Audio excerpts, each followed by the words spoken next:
Hello, friends, and welcome to the Honeycast. It is so good to hear from you guys. I love getting responses from you guys about the podcast that I'm doing or about the material that I'm bringing or what you want to hear or what's been helpful. I just want to say thank you. I really appreciate that. And keep it coming because I want to bring you guys what you need to thrive in menopause. And there are many different facets of how we can thrive in menopause. And today, this is one thing I love coaching my clients on. This is probably one of my favorite tools that I'm going to teach you today. And it's one of the most effective tools when my clients begin using these tools in their weight loss and health journey. They begin seeing lasting results because they show up differently than they ever have before. And so if you want something different, you have to do something different. And a lot of times we're stuck with that. Like, how do I do something different when I've only done it this one way? Or you feel like you've done it a bunch of different ways and you can't figure it out. So this tool, I want to give all the credit where this tool comes from. This comes from the Life Coaching School, and it's from Brooke Castillo, who it's called The Model. And she's actually taken this from a lot of other teachers and kind of refined this. And I joined the Life Coaching School a couple years ago when I was in the pit of depression and perimenopause and a best friend dying and teenagers going off the tracks and my perimenopause symptoms and health crisis. And it was just what I needed. It actually transformed my life, transformed my coaching. And one of the things that was taught in this particular coaching program is this mindset tool that I'm going to be walking you through today. I work with so many of you women in midlife who are frustrated. You're disappointed and you're frustrated and you really don't know what to do differently. And you don't know how to be consistent, or you don't know how to believe in yourself or in what you're doing to show up consistently.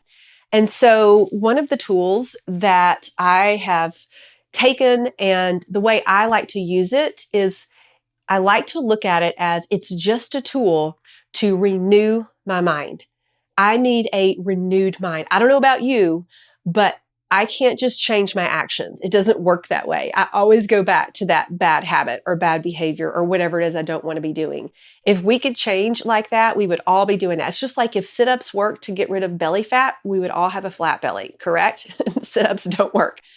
So what does work is a new way of thinking so that you show up in a new way and you create a new result.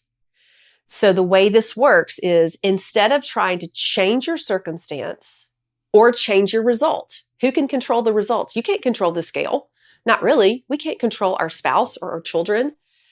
What we can control is how we show up, what actions we take, and what we think. And the way this works is whatever you think, you are going to create a feeling from that thought.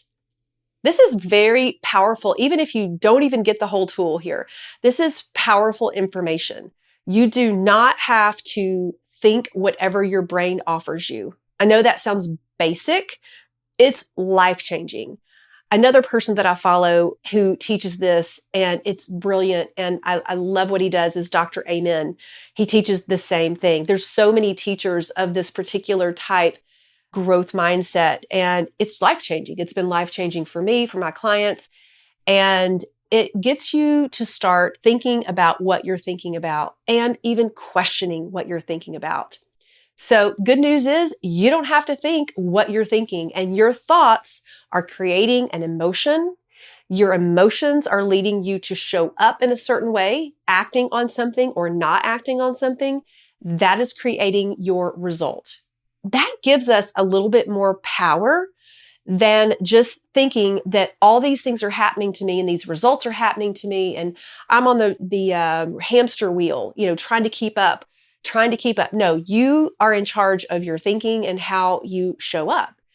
And so that's why I love this tool, because you can use it for anything, any thought, any behavior, any relationship.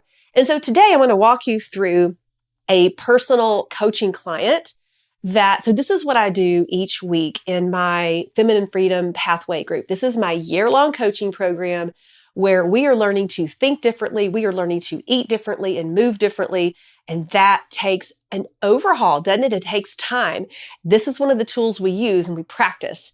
This is a real case study, I guess, is what I'll say. So we'll just call her Freedom Sister. That's what I call these ladies, the Freedom Sister.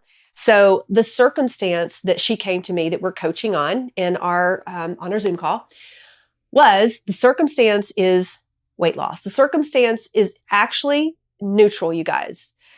The circumstance is everybody could agree on this circumstance. So if you're coming to me and you're like, bad husband, that's my circumstance. No, you put an adjective in there. Circumstance is husband. When you have a very neutral circumstance, that is how you actually can get to what you're thinking about the circumstance. So this tool takes practice. It takes a practicing our new thought to rewire thoughts. And right now I'm just going to walk you through how to maybe become aware of your thought. So this is Freedom Sister thought. It is this. I thought I would be further by now.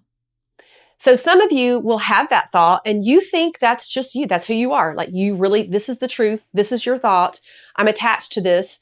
And how do you feel when you think that thought? Is this thought helpful or is it harmful? Have you ever thought about that? Do you know that you can actually choose not to think a thought and to think something differently? That just blows my mind, you guys. I've had so many thoughts where I feel like that's just who I am and stuck, not able to get out of that. Let's see what happens. Let's see if this is a helpful thought. Let's see what she does with this. Okay, I thought I would be further by now. Okay, Freedom Sister, how does that make you feel? Disappointed. Right, okay. Does disappointment serve you? Do you need to feel disappointment for any reason? Mostly not. I would say if something happens in your life and you feel disappointed and that's your emotion and you need to process that and you want to sit with that and process that, which I suggest doing, wonderful. But in this scenario, let's see what disappointment, how you are showing up when you feel disappointed. This is what she does. She doubts that the program will work. She limits her participation in either being on plan or in our program. She doesn't plan for herself or set herself up for the week. And she's not all in. It's just kind of like, yeah, nah, I'm disappointed. I'm not where I wanted to be. That's her action. So what does that create? That creates no progress, which it proves I thought I would be further by now. So in my opinion, and in hers too, and she was really happy and hopeful after we started working on this. But the way that you look at this is these are just unintentional thoughts that are coming into your brain. They're just like birds flying over your head, right? You can't control that, but you can decide, am I going to attach to that thought? Am I going to say, yeah, that's my thought, that's my truth? It's not helpful. So why don't we let that thought go? All right, I have a thought. I would be further by now. Now, what do we want to think instead? This is the key. This is how we are rewiring our brain. We are renewing our mind. We are transformed by the renewal of our mind, not by anything else. How are we transformed? By that renewed thought. So we want to come up with a renewed thought or a helpful thought. The way I like to do this and the way I coach my clients is I kind of back into it. We start with, okay, the unintentional is over here. I want to think something new. Let's start with, okay, Freedom Sister, how do you want to feel? If you are feeling disappointed here, how do you want to feel? And she said, and this could be different for each of you. She said that she wanted to feel hopeful. Sometimes it's hard to go from discouraged all the way to hope. That's a lot of steps of different thoughts. Sometimes we may need to go to acceptance, or maybe we need to create patience or awareness. It may be that, but for her, because we're working on her mindset here, she wanted to feel hopeful. So I'm like, okay, I like hopeful. How do we get to hopeful? Let's follow this out. When you feel a certain way, you are going to show up a certain way. That's called our action.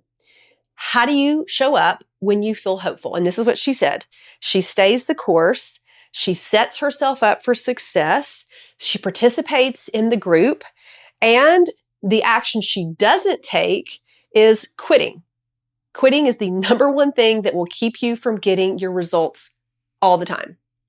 So when she feels hopeful, and also she said that she shows up, more excited. So the actions are going to create the result of progress, peace, showing up for yourself, feel proud of yourself. Maybe not perfect. Maybe you're not eating on plan and doing all the goals that we set for you perfectly, but you are winning. You are making 1% increase, which is enough and will get you a 37% increase in 12 months. So my question to Freedom Sister is, okay, what do you need to think to feel hopeful? This is the difference right here. Everybody has to grab their thought that affects you in a positive way. You have to believe it a little bit. It cannot be some far-fetched positive thinking thought that you're like pie in the sky. Not going to work. Your brain will be like, nah. It needs to be something that you can somewhat believe and hang on to and practice the thought until it gets rewired in and it becomes who you are and how you operate, which takes time and practice, at least 64 days. That sounds like a lot, but if you want a habit change, if you want a thought change, if you want a behavior change, it's going to take time to wire that in. And so let's get intentional. What is a thought that is going to help Freedom Sister feel hopeful? So I'm just going to give some suggestions here, but you guys might want to come up with what you would need to think. So for her, remember her thought was, I'm not where I thought I would be. And so here's what I want to suggest. How about let's leave that thought and instead, I am not where I want to be yet. Yet is a very powerful word. You can still not be where you are and be hopeful because the yet part. Maybe that's what she needs to think. Maybe to feel hopeful, she needs to decide, I am all in Trim Healthy, this program for me, not for the scale, for me. I'm letting the scale go. The scale can say whatever it's going to say. I am all in for me. That's a little bit more hopeful than I thought I would be further along. How about I'm right where I'm supposed to be and that's okay. How about this is slow progress, but I'm all in.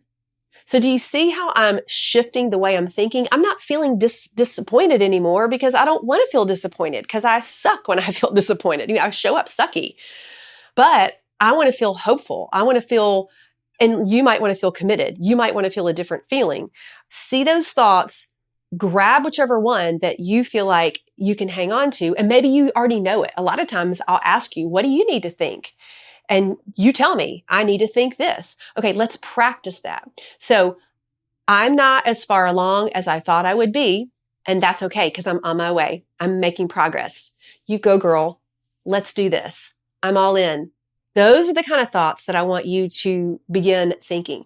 You can also use scripture. You can use sentences like, I'm walking out of not believing in myself and I'm walking into belief.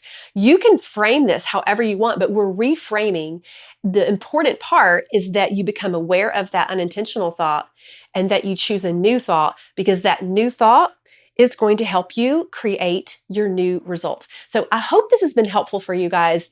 What I would suggest that you do is start with what's called just a thought dump. You're just going to put your thoughts down on paper and you're going to take one or two of those energized thoughts, the ones that you don't like, the ones you're like, yeah, that really isn't helping me. The sabotaging thoughts, the I'll start Monday or I'll never lose weight or I'm so confused, whatever it is. And you're going to do this. You're going to go through this. And you're going to put yourself in the situation and you are going to come up with some renewed thoughts. And I want to hear what they are. So respond back to me. I would love to hear what are your renewed thoughts? If you become aware of those old ones, don't judge yourself. Please don't judge yourself. That is the worst thing you can do. You're not a bad person. Those thoughts are not you, okay? My coach says, if you're not killing babies and hurting people or whatever, like you're not bad. You know what I mean? Like you don't want to have that judgment against yourself. You want to have self-compassion. You want to kind of look at yourself like, of course my brain would think that. Of course that. But those are not helpful. What are the helpful thoughts? Reply back to me. I'd love to hear some of your helpful thoughts and your renewed thoughts.